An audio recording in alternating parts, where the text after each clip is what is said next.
maling-maling, hei koruptor-koruptor, Prabowo tidak pernah akan gentar menghadapi kalian. Hai kaum munafikun, hai antek-antek asing, Prabowo Gibran bersama rakyat Indonesia. Korupsi 300 triliun cuma 6 tahun. Gak ada resiko dari kami masa dan bonyok. Maling apa? Maling apa? Sempak. Tobat gak lo? Tobat. Hah? Bener? Bener. Tobat? Ya. Sembak siapa lu colong? Sama-sama bahagia, namun berisiko si pencuri sempak. Lu pakai nyolong sempak lagi mama. Sempak koruptor no lu colong harusnya. Assalamualaikum warahmatullahi wabarakatuh. Kembali lagi di channel Ken Fatih. Nah oke teman-teman semua, bagaimana kabar kalian semuanya? Semoga dalam keadaan baik-baik saja ya, dan dilancarkan segala rezekinya. Amin amin ya rabbal alamin. Nah oke teman-teman semua, sesuai dengan cuplikan video di awal, kali ini saya akan membagikan video parodi dan juga ledekan-ledekan lucu daripada netizen terhadap Pak Prabowo ya teman-teman, yang dinilai oleh netizen di sini semua ucapan Pak Prabowo sebelum menjadi presiden ternyata hanya omon-omon teman-teman. Dan di sini netizen juga memberi komentar bahwasanya selesai sudah raja gorong-gorong, terbitlah si raja omon-omon. Dan di sini netizen juga memberi komentar bahwasanya kepemimpinan Pak Prabowo ini tidak jauh berbeda dengan Pak Mulyono ya teman-teman, dan bisa dibilang Pak Prabowo ini kemungkinan besar lebih parah ketimbang Pak Mulyono. Bagaimana tidak teman-teman, karena Pak Prabowo ini baru saja menjabat menjadi presiden tapi sudah berani menaikkan PPN menjadi 12% dan juga berwacana untuk memaafkan dan juga mengajak damai para koruptor asalkan uangnya dikembalikan katanya teman-teman. Maka dari itu di sini netizen tidak ada henti-hentinya untuk memberikan video parodi dan juga komentar-komentar menohok terhadap kebijakan Pak Prabowo yang dinilai sangat merugikan rakyat dan juga sangat berpotensi merugikan negara Indonesia ya teman-teman. Dan selain daripada netizen yang memberi komentar di sini, Prof Mahfud MD juga memberi komentar ya teman-teman mengenai kasusnya Harvey Mois ya teman-teman, yang dinilai sangat menusuk rasa keadilan di negeri ini. Nah oke teman-teman semua, tanpa perlu berlama-lama mari kita simak apa yang menjadi komentar dan juga ledekan-ledekan lucu daripada netizen terhadap kebijakan-kebijakan Pak Prabowo tersebut. Nah oke teman-teman semua, ini dia videonya. Ini baru pertama ada orang didakwa melakukan tindak pidana korupsi dan tindak pidana pencucian uang sebesar 300 triliun. Lalu tuntutannya hanya 12 tahun. Dengan uang yang tadi 300 triliun itu dikembalikan hanya 210 miliar, ditambah satu denda 1 miliar. Itu sungguh menusuk rasa keadilan. Karena apa? 6,5 tahun itu kok kecil sekali bagi orang yang menggarung kekayaan negara. 300 triliun hanya diambil 210. Lalu ada yang mengatakan, Pak itu 300 itu kan potensi. Bukan potensi. Itu sudah disampaikan bahwa itu kerugian keuangan negara, bukan kerugian perekonomian negara. Kalau kerugian perekonomian negara itu potensi, termasuk gaji, termasuk apa gitu yang diduga merugikan perekonomian. Ini uang negara. Menurut Jampitsus Febri Diansah, resmi pada waktu itu malah menyebut ini bukan kerugian ekonomi negara tapi keuangan negara. Artinya uang konkret yang dicuri dari negara. Sesudah dihitung lagi jadi 300 triliun. Hanya dikabulkan perampasannya 210 ditambah denda 1 miliar berarti 211. Ini sungguh tidak adil. Coba Anda ambil contoh Beni Cokro. Hukumannya seumur hidup, asetnya dirampas ratusan miliar oleh Kejaksaan Agung.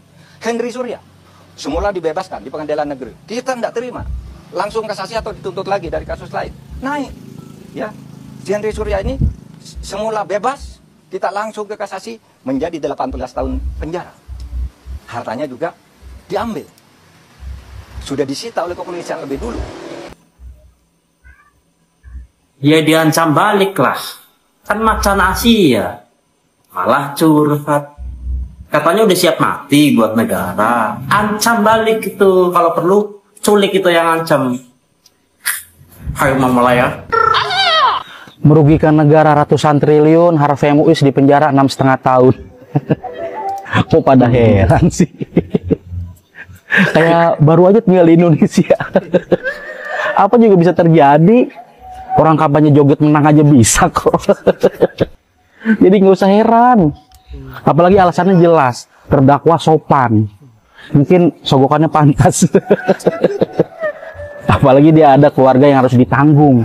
Emang lu mau kalau dia dihukum mati, terus anaknya jadi yatim, dikatain temennya, broken home, narkoba. Malah jadi beban negara kan, ayo lu. Lagian ya, kalau hukumannya berat, emang lu mau budaya korupsi yang udah kita lestarikan, kita jaga, nanti akan hilang gitu aja. Dengan hukuman segitu kan siapa tahu bisa memotivasi orang buat jadi koruptor. Jadi nanti tuh koruptor tuh jadi cita-cita anak cucu kita. Bisa masuk kurikulum tuh. Pelajaran PPKN. Pelajaran penting, pendidikan penting, korupsi nasional. Oke, bilang negara ini nggak ada harga dirinya, nggak usah. Kalau aparat hukumnya kerjanya busuk, bisa jadi kan nanti ada naturalisasi hakim dari Cina. Emang gak ada integritasnya, dah emang suka banget ngambil keputusan yang nyakitin rakyat. Nggak pengen bubar aja apa? Tapi ya mau lu sekecewa apapun sama aparat hukum, sama hakim, sama jaksa, tetap doain supaya mereka langgeng dan betah di neraka jahanam. Kamu Saudara, kesehatan gak bayar. Subsidi listrik, subsidi BBM. Kemudian sekolah harus kita bikin gak bayar, gratis. Kemudian kita akan kasih makan siang. Kemudian saudara, kita harus berani seperti negara lain. Angkutan di kota-kota besar, kalau perlu subsidi 100%. Mahura baina. Jadi saya setuju, kita bisa tambah. We have to be more generous. Lihat, siswa, ya, baik. Dan sekolah, universitas negeri, benar-benar harus kita bikin. Kalau bisa, semuanya nggak bayar. Wah, luar biasa. Kan Pak Prabowo, uangnya dari mana? Gitu loh.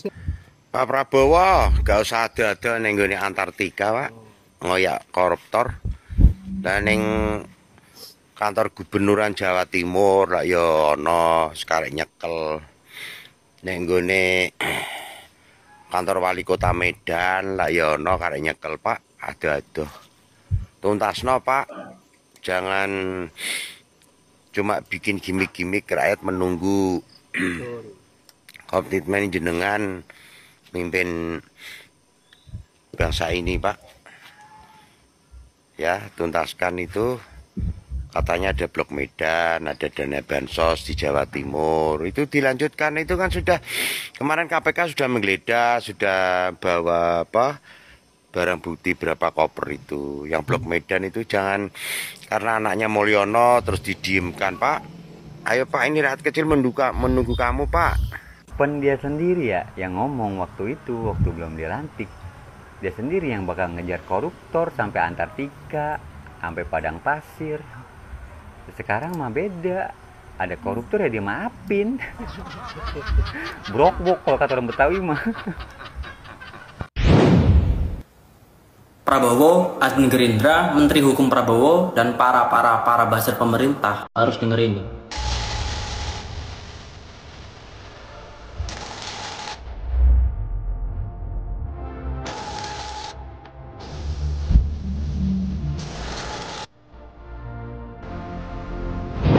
Hai para koruptor atau yang merasa pernah mencuri dari rakyat, kalau kau kembalikan yang kau curi, ya mungkin kita maafkan. Pertama, koruptor tidak layak dimaafkan. Koruptor berdosa kepada rakyat, bukan kepada negara. Rezim yang mencari-cari cara untuk memaafkan koruptor adalah rezim yang berkhianat kepada rakyat. Korupsi itu bukan sekedar mengalokasikan uang ke kantong pribadi. Ada dampak negatif langsung kepada masyarakat. Korupsi menyebabkan akses ke rumah sakit menjadi lambat, distribusi barang jadi mahal, kualitas pendidikan buruk, layanan kesehatan buruk, ekonomi nyungsep, bayi-bayi lahir dalam kondisi stunting, gizi buruk, anak-anak putus sekolah. Jadi duit yang dikembalikan itu tidak menebus dosa apapun. Kedua, khusus untuk Bapak Prabowo yang katanya macan Asia, katanya mencari celah untuk memaafkan koruptor adalah tindakan berkhianat. Mengingkari janji memberantas korupsi juga tindakan berkhianat. Jadi ada pengkhianatan ganda dari satu isu. Coba bayangkan jika koruptor dimaafkan. Para pejabat bukannya takut korupsi, mereka malah justru akan mencoba-coba untuk korupsi. Toh nanti dibalikin diam-diam dimaafkan. Bukannya mempersempit celah potensi tindak pidana korupsi, kok malah memperluas. Harusnya kan bikin terobosan apa yang mencegah terjadi tindak pidana korupsi. Ketiga, buat para buzzer golongan 58, Jokowi yang menulis, Prabowo yang eksekusi. Jokowi yang menulis, Prabowo yang eksekusi, mana? Dimaafin.